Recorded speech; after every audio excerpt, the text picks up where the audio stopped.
現在では日本人もベッドで寝ることが一般的になりましたが、和室で寝るときなどには、布団を敷いて寝ます。また、ベッド型の木枠の上に布団を敷いて寝るタイプのベッドも売られていて、今でも布団は広く使われています。布団のうち、下に敷いて寝る方の布団を敷布団、上にかける方の布団を掛け布団と言います。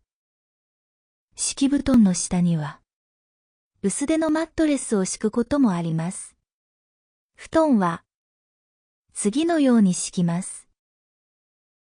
1、マットレスを敷きます。2、マットレスの上に、敷布団を敷きます。3、敷布団の上に、シーツをかけます。4、枕と掛け布団をセットします。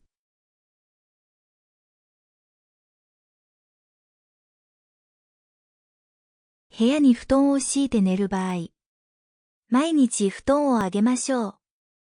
もし布団を敷きっぱなしにすると、水分が溜まり、カビが生えたり、ダニが発生したりします。また布団は定期的に干したり、布団乾燥機を使って乾かしたりすると、快適です。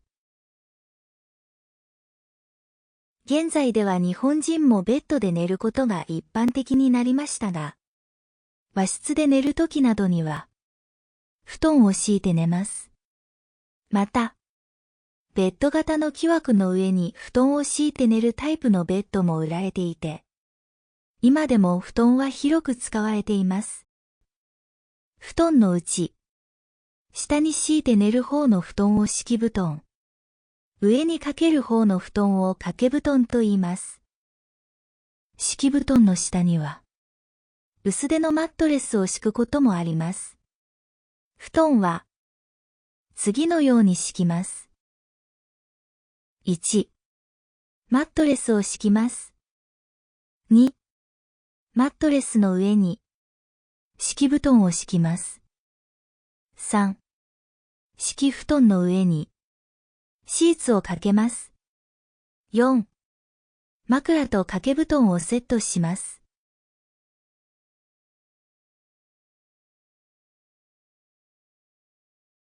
部屋に布団を敷いて寝る場合、毎日布団を上げましょう。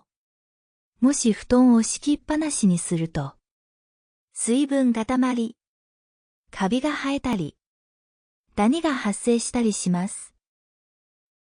また布団は定期的に干したり、布団乾燥機を使って乾かしたりすると、快適です。